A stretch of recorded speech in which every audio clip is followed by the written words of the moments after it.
Okay, good morning class. So this is the continuation of our topic, which is the cell motility and cytoskeleton. So first we have here a definition about what is cell motility. So cell motility is the ability of a cell or organism to move its own upward by expanding energy. So in other words class, it is the spontaneous movement cell from one location to another by consumption of energy. Okay, so why is cell motility is important? Okay, anyone? Okay, yes, at the back. Okay, very good class. So it is important because it helps ensure that your cell gets to where we're supposed to be. Especially it is important in developing tissues. Okay, the next one we have cytoskeleton. So what is cytoskeleton? So is a complex dynamic network of interlinking protein filaments present in the cytoplasm of all cells, including bacteria and archaea. So, cytoskeleton also class is a structure that helps cell maintain their shapes and internal organization, and it also provides mechanical support that enables cells to carry out. So, what is the function of cytoskeleton?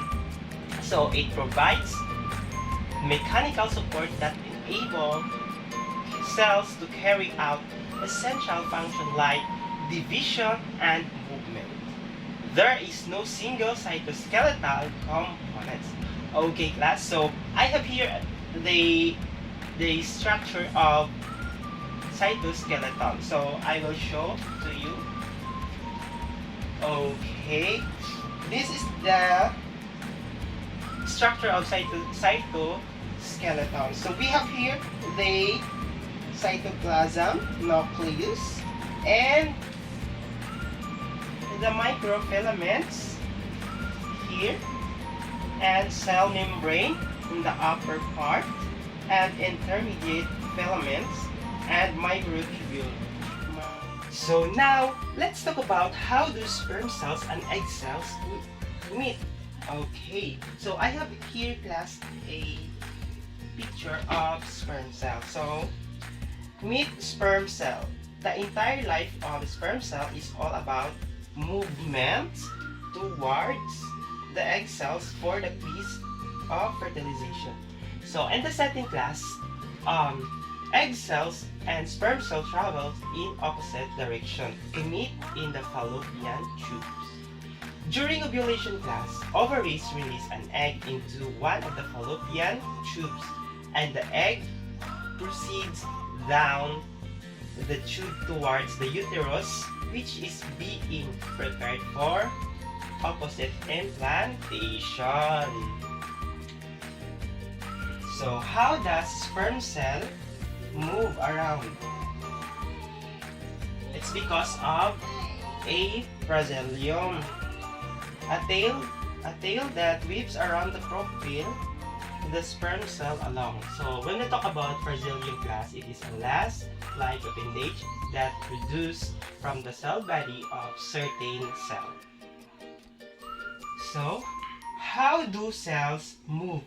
Okay, to be able to move, the cell must attach itself to a surface and use its front to push and exert the force it needs. So there are three types of protein fibers in cytoskeleton, which is, first we have the microfilaments, second we have the intermediate filaments, third microtubules. So when we talk about microfilament class, also called actin filament, are protein filament in the cytoplasm of eukaryotic cells that form part of the cytoskeleton. And intermediate filament also class, these are the cytoskeletal structural component found in the cell of vertebrate. And lastly class, microtubules are polymers that form part of the cytoskeleton and provide the structure and shape of eukaryotic cells. Okay. So next, function of cytoskeleton. So it gives shape to the cells. Second, cell movement. And third, we have movement of organelles within the cells. So the next one, we have the Cilia and Fragilia. So when we talk about a cilia class, is an organelle found in eukaryotic cells in the shape of slender protuberance that project from the much larger cell body. Another one is Flagellia. So Flagellia class, it is microscopic hair-like structures involved in the locomotion of a cell. So I have here class a picture about Cilia and Fragilia.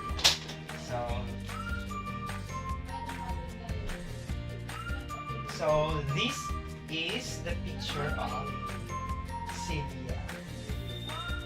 Okay, it's clear class, and this one the Fragilia.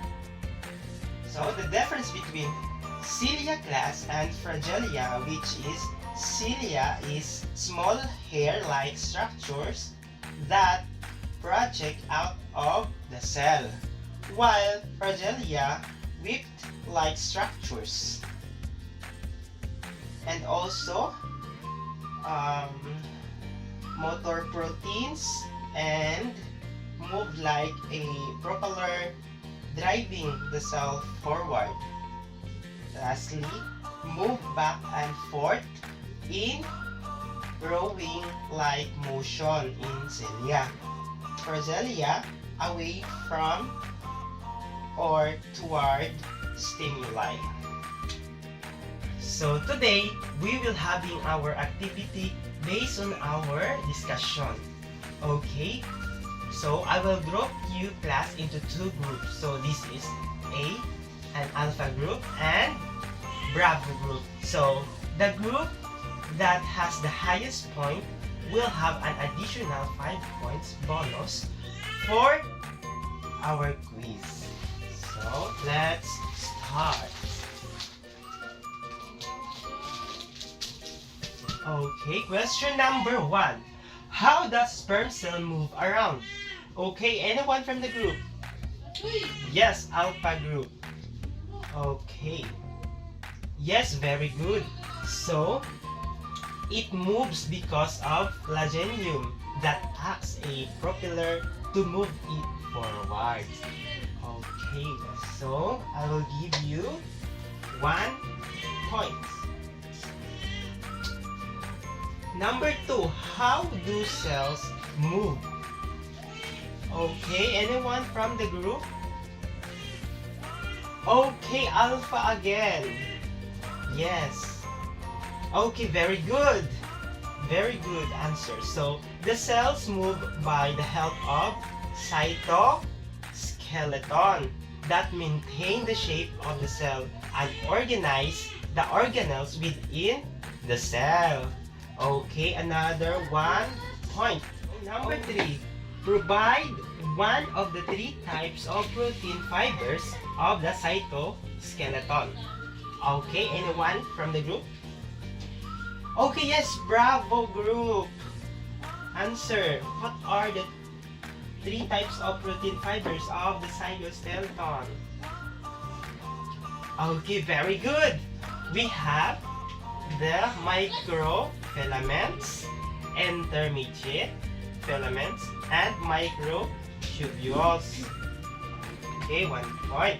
1 point. Okay, So, question number 4.